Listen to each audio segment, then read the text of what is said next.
صرف لیٹ نکالنا ہے. جب سے اقتدار سے باہر کھربوں ڈالر کا نقصان ہوا. اور جو بات آپ کر رہی ہیں فلانے فلانے, یاد رکھیں پیدائشی نابینے کو آنکھیں نہیں لگتی. ہمارے سیانے کہا کرتے تھے کہ آتاں سرا نال جاندی ہیں. کس چیز کی پیداوار ہے یہ؟ ختم. اتنا بڑا ڈیموکریٹ کون کرتا ہے یہ؟ اتنی ڈھٹائی, اتنی بے شرمی سے, اتنے سال, اس کی موت تک, اس کے بعد تک. خدا کا خوف کریں آپ کہ فلاں سن کا کیا ہے, پیدائشی اندھا ہے. فلاں سن یہ وہ ملک ہے جہاں کوڑی بیوٹی پارلر کھول کے بیٹھ جاتے ہیں, اندھے موم بتیاں خریدنے پہ آپ کو قائل کرتے ہیں. چھوڑیں آپ. ٹھیک ہے جی, پوری اوقات ہوتی ہے ایک آدمی کی, ایک ہسٹری ہوتی ہے. ٹھیک ہے, ایک تاریخ ہوتی ہے, بیانیہ ہے, اور وہ بھی بوگس بیانیہ ہے. یہ آپ کی رائے آ گئی. اب سار صاحب جس عزم کا اظہار کر رہے ہیں قمر جاوید باجوہ اور جنرل فیض کے احتساب کے عزائم, پاکستانی تاریخ میں اسٹیبلشمنٹ نے سابقہ آرمی چیفز کو بچانے کی ہی کوشش کی ہے. مشرف کی مثال ہمارے سامنے ہے. ایسا بیانیہ لے کر کیا نواز شریف صاحب موجودہ اسٹیبلشمنٹ کو بھی آزمائش میں ڈال دیں گے, یا اپنی جماعت کے بھی بہت بڑے بڑے لوگوں کو آزمائش میں ڈال دیں گے؟ کانٹرڈکشن کا اردو کیا ہوتا ہے؟ تضاد. تضاد کتنا بڑا ہے؟ تضاد دیکھیں آپ کہ تضاد کتنا بڑا ہے کہ سیاستدانوں کی بات آتی ہے تو ہم اپنے پرانے بزرگوں کا محاورہ یاد کرواتے ہیں کہ آتاں سیر لے کے جانیاں نے. لیکن اسٹیبلشمنٹ نے جتنے مرضی گناہ کیے ہوں, جو مرضی اینٹ سے اینٹ بجا دی ہو اس ملک کی, تباہ کر دیا ہو, امریکہ کو اڈے دے دیے ہوں, پاکستانی اٹھا کے بیچ دیے ہوں, ملک توڑ دیا ہو, اس پہ ہم کہتے ہیں اسٹیبلشمنٹ کو آزمائش میں کیوں ڈالا جائے گا اگر ہم ان کے اوپر قانون نافذ کرنے کی بات کریں گے. یہ تضاد کیا ہے؟ I'm sorry, میں پانی پی لوں, میں جذباتی نہیں ہونا چاہتا اس بات پہ. آپ پانی پی لیں پہلے. تضاد کیا ہے کہ نہیں ٹھہر دیے نا, پانی بعد میں پی لوں گا. میں آتا سیر میں تو یہ کہہ بھی نہیں سکتا, میری زبان جل جائے گی, میرا دل خود بخود دھڑکنا بند کر جائے گا اگر میں کہوں کہ جرنیلوں کی عادتیں بھی سر لے کے جائیں گی.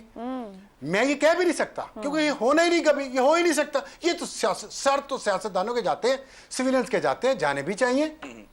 آپ نے بہت اچھی بات کی ہے, 2006 کے چارٹر آف ڈیموکریسی کا آپ نے ذکر کیا ہے, بالکل درست بات کیا آپ نے. ہمیں لائن کہیں نہ کہیں لگانی پڑے گی, لکیر کھینچنی پڑے گی کہ اس سے پہلے اور اس کے بعد سب نے گناہ کیے ہیں, سب نے غلطیاں کی ہیں. کوئی بھی اس معاشرے کا ایک بھی شخص پاک صاف نہیں ہے. اگر ہم بزرگوں کی عادتوں پہ جائیں, عادتیں سر لے کے جاتی ہیں تو اس ملک میں تمام پوری قوم کی سروں کی فصل پکی پڑی ہے, کاٹ دیں.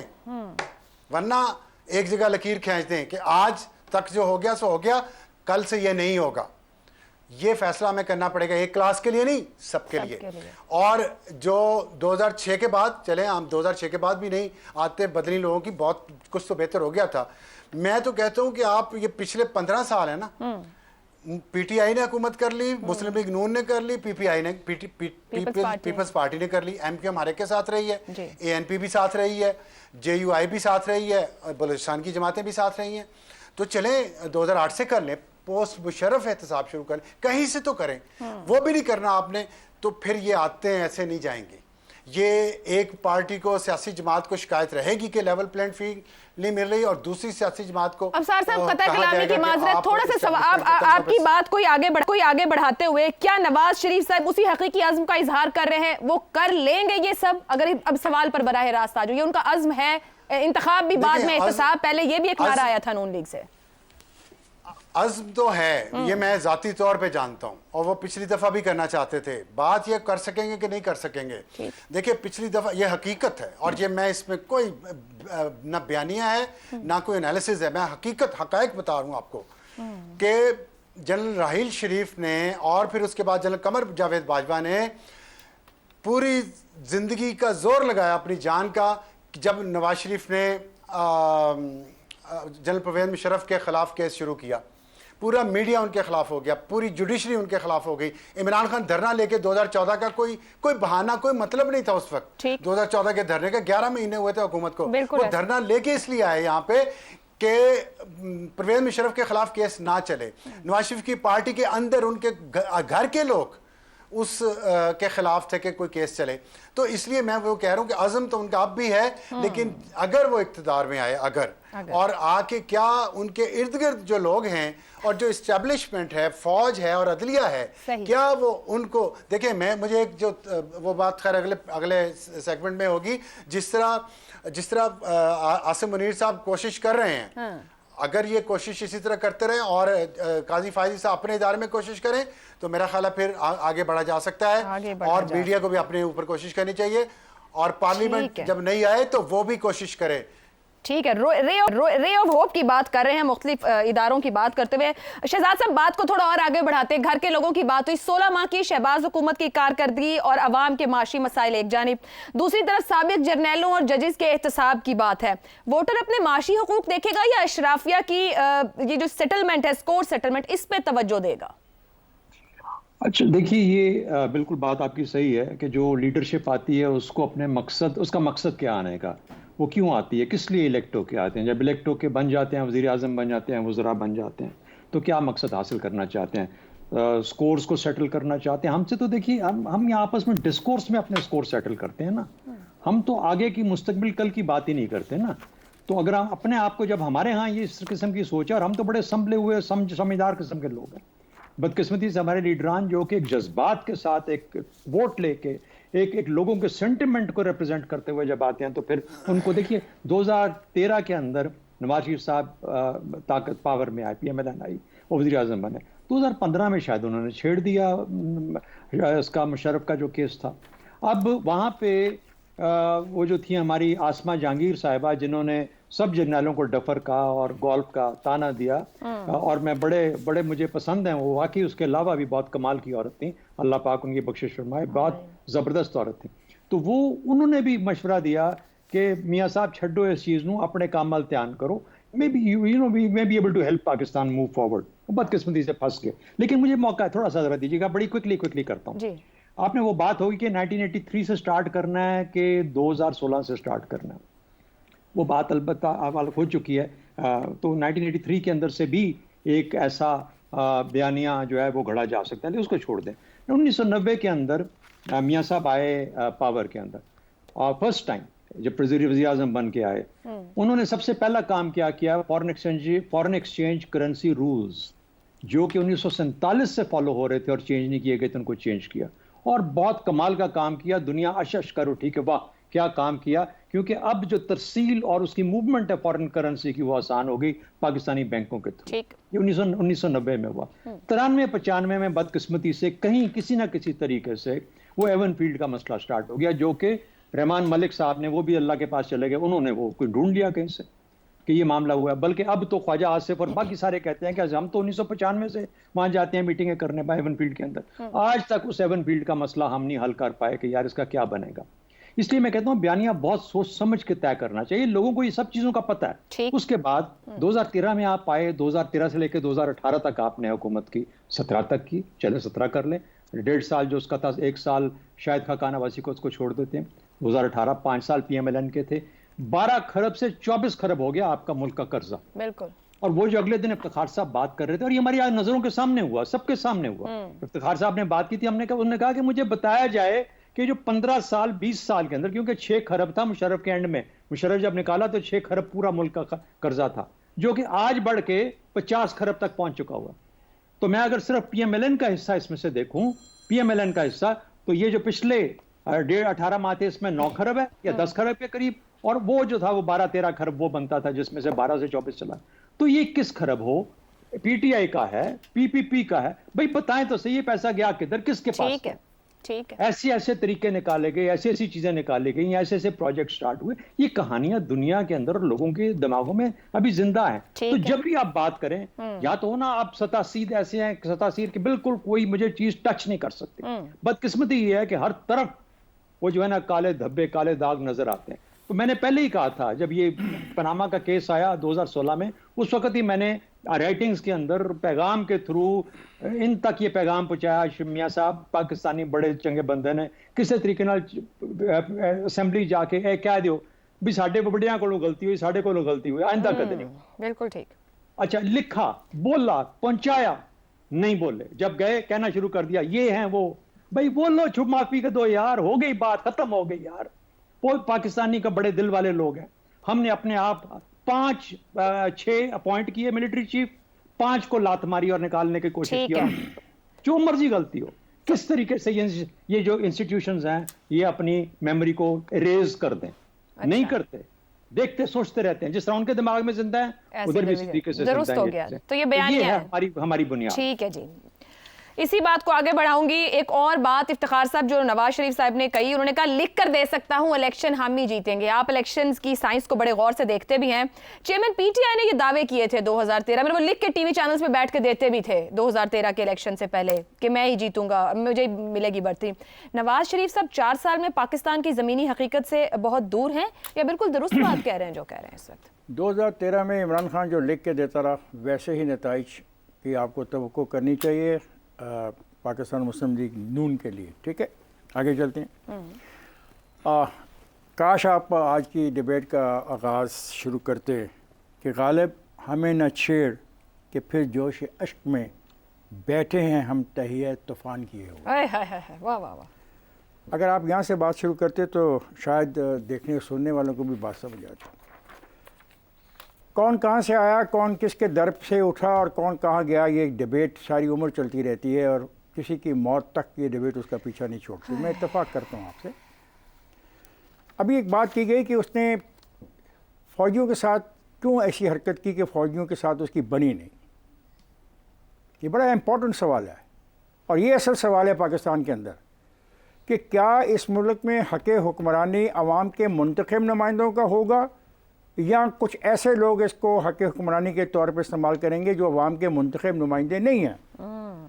اور جب عوام کے منتخب نمائندے ان کے اس رویے پہ اعتراض کرتے ہیں تو ان کو اٹھا کے باہر پھینک دیا جائے تو یہ بھی غلط رویہ ہے. ہم لوگوں کو جو اپنے آپ کو دانشور کہتے ہیں سوچنا چاہیے کہ ہم یہ کہہ کے کیا خدمت سر انجام دے رہے ہیں جمہوریت کے لیے. لاکھ خرابیاں ہیں جمہوریت میں. بڑے غلط لوگ آ جاتے ہیں پارلیمنٹ میں. اچھے لوگوں کو پارلیمنٹ میں لانے کے لیے آپ سب لوگ کوشش کریں, سیاسی پارٹیوں میں شامل ہوں, ان کے ساتھ اکٹھے ہو کے کھڑے ہوں, ان کو مجبور کریں کہ وہ اپنے آپ کو آرگنائز کریں. یہ باتیں تو مجھے سمجھ آتی ہیں لیکن ہم کبھی بھی یہ تنقید ان پہ نہیں کرتے. ہم ذات کی تنقید کرتے ہیں, ہم افراد پہ تنقید کرتے ہیں اور یہی اسٹیبلشمنٹ چاہتی ہے کہ ہم لوگ یہ کرتے رہیں. یہ جو پچھلا منصوبہ تھا جو 2011 میں شروع ہوا اور جس کو ابھی ختم ہوئے 1.5 سال ہوا ہے. افتخار صاحب مجھے اجازت دیں گے؟ سر جس تنقید کی آپ بات کر رہے ہیں جب ایک پولیٹیکل لیڈرشپ آتی ہے تو یہ تو اس نے سکھانا ہے اپنی قوم کو. جب وہ لیڈرشپ ہی ایک دوسرے پر ایسی تنقید کرتی تو پیچھے پیچھے عوام پیچھے پیچھے میڈیا سب لوگ شروع ہو جاتے اس پہ. یہ تو لیڈرشپ کا بڑا پن ہونا چاہیے کہ وہ سکھائے کہ ہاؤ ٹو بیہیو. لیڈرشپ کا ہونا چاہیے, آپ میڈیا والوں کا بھی ہونا چاہیے. آپ ان کو سکھا دیں. آپ مجھے بتا دیں کہ آپ جمہوریت کے لیے کتنی قربانیاں دے رہے ہیں تمام میڈیا والے اور آپ نے کب کب قربانی دی ہے. ایک آدھا واقعہ ایسا ہوگا کہ جہاں پہ میڈیا نے آ کے فنڈامنٹل رائٹس کی یا جو انکانسٹیٹیوشن ایکٹ تھا کسی کا اس کے خلاف ایک طاقتور آواز اٹھائی, ورنہ نہیں. اور دوسرا ہے کہ مجھے سمجھ نہیں آ رہی آپ کا سوال کیا ہے اور آپ نے یہ سوال مجھے کیوں کر دیا. ہم بات کر رہے ہیں ایک شخص کے حوالے سے, جو ساری گفتگو ہو رہی ہے وہ ایک شخص کے حوالے سے ہو رہی ہے. تو آپ اس پہ آ جائیں پھر یہ بیانیہ ہے یا حقیقت ہے؟ جی بیانیہ تو اس کا بڑا کلیئر ہے. آپ مطلب میں نے تو خیر اتنا پڑھا لکھا آدمی نہیں ہوں, میں نے ان کا بیانیہ بتا دیا. بیٹھے ہیں ہم تہیہ طوفان کیے ہوئے, یعنی اس سے سادہ الفاظ میں وہ آپ کو کیا بتائے. اچھا مجھے پتہ نہیں ہے کہ آپ نے قوم نے تقریریں اتنی سن لی ہے نا کہ عمل تو ہوتا نہیں ہے. آپ نے تقریر میں سے چیز لی نہیں. اس نے تو فنڈامنٹل رائٹس کی بات کی ہے. اس نے کہا کہ عوام روٹی کھائیں گے, بجلی کا بل دیں یا دوا خریدیں. میں شہزاد صاحب بھی کچھ کہہ رہے ہیں. پلیز افتخار صاحب ایسا بیانیہ جس میں 4 اشخاص کا نام لیا جائے, چھوڑ دیں وہ کس محکمے سے ہیں کس ڈپارٹمنٹ سے ہیں. نہیں اس کا جواب تو انٹرو میں اس کا جواب تو بڑا خوبصورت انداز میں اینکر نے دے دیا. تو نہیں میرا خیال ہے پرائم منسٹریل کینڈیڈیٹ جو ہے اس کو اس سے بہت اونچا ہونا چاہیے نا, اس کو پاکستان کی فکر کرنی Point آ چاہیے, گیا. اسے ہم لوگوں کی فکر کرنی چاہیے, 4 اشخاص کی فکر. افسر صاحب کا بھی کیجیے گا point سر, لیں ہم. یہ 4 افراد نے جو کچھ کیا ہے اور جتنا عرصہ نہ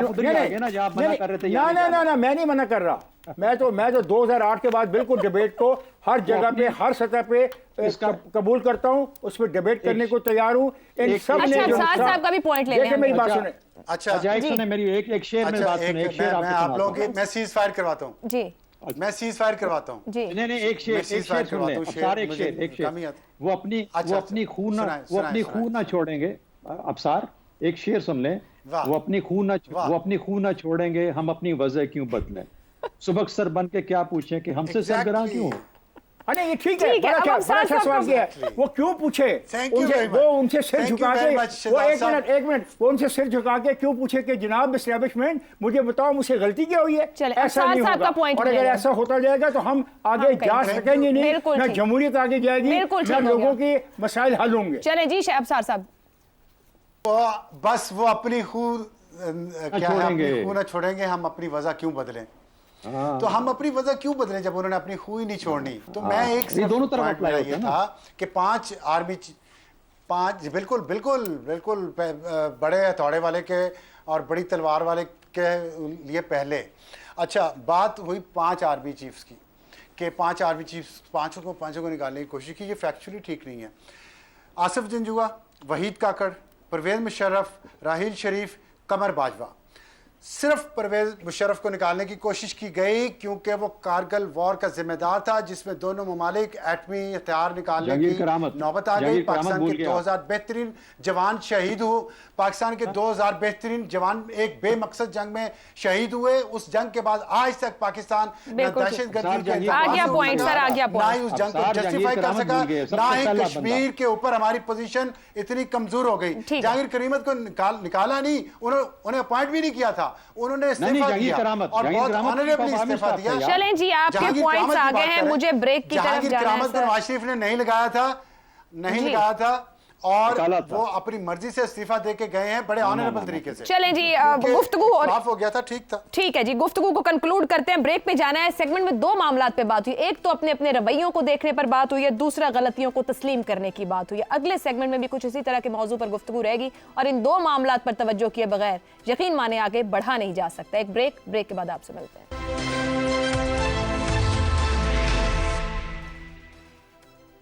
اسٹریٹ ٹاک میں ایک بار پھر خوش آمدید. چیف جسٹس پاکستان جسٹس قاضی فائز عیسیٰ نے بطور چیف جسٹس پہلے ہی روز واضح الفاظ میں کہا ہے کہ انہوں نے آئین کے تحت حلف لیا, وہ ماشاء اللہ دور کے عدالتی فیصلوں کے پابند نہیں. چیف جسٹس نے بھری عدالت میں پوری دنیا کے سامنے براہ راست عدالتی کارروائی کے دوران یہ بڑا اعتراف بھی کیا کہ مان لیں ہم نے غلطیاں کی ہیں. قاضی فائز عیسیٰ کے چیف جسٹس بننے کے بعد پاکستان میں آئین اور جمہوریت پسند طبقات نے بہت سی امیدیں وابستہ کر رکھی ہیں. چیف جسٹس بننے سے پہلے ان کے کئی فیصلے جسٹس عیسیٰ کی آئین پسندی کو واضح بھی کرتے ہیں. جسٹس فائز عیسیٰ نے 2015 میں 21ویں ترمیم کے تحت فوجی عدالتوں کو غیر آئینی قرار دیا. اسی طرح 2019 میں فیض آباد دھرنا کیس میں جسٹس قاضی فائز عیسیٰ نے بڑا فیصلہ دیتے ہوئے لکھا کہ تمام سیکیورٹی ایجنسیز کو اپنے مینڈیٹ سے تجاوز نہیں کرنا چاہیے. ملک کا آئین افواج پاکستان کو کسی بھی طرح کی سیاسی سرگرمیوں کی اجازت نہیں دیتا, کسی بھی جماعت, گروہ یا افراد کی حمایت سے سختی سے منع کرتا ہے. اس لیے وزارت دفاع کے ذریعے فوج کے سربراہ, نیوی اور ایئر فورس کے سربراہ کو یہ ہدایات کی جاتی ہیں کہ اپنے حلف کی خلاف ورزی کرنے والے اہلکاروں کے خلاف قانون کے مطابق کارروائی کی جائے. فیصلے کا یہ پیراگراف پاکستان کے کئی طاقتور حلقوں پر بجلی بن کر گرا اور اسی دن فیصلہ ہو چکا تھا کہ جسٹس قاضی فائز قابل قبول نہیں, مگر قاضی فائز عیسیٰ اور ان کے خاندان نے اپنے خلاف بھرپور سازش کو ناکام بنایا. قاضی فائز عیسیٰ کے عدالتی پروفائل میں موجود یہ اہم عدالتی فیصلے اور ان کی طرف سے عدلیہ کی غلطیوں کا اعتراف بہت سے اہم سوالات کھڑے کر رہے ہیں. ویسے تو عدلیہ جسٹس منیر کے دور سے ہی اسٹیبلشمنٹ کے ایک ٹول کے طور پر استعمال ہوتی آئی ہے, مگر 2009 میں عدلیہ کے اعلیٰ ججز کی بحالی کے بعد یہ امید تھی کہ اب اس روایت کو ترک کر دیا جائے گا. مگر 2009 کے بعد سے عدلیہ نے کبھی میمو گیٹ, کبھی منتخب وزرائے اعظم کو برطرف اور نااہل قرار دے کر پرانی روایت پر چلنا شروع کر دیا. حال ہی میں ریٹائر ہونے والے چیف جسٹس عمر عطا بندیال کے دور میں تو عدلیہ ہر طرح کے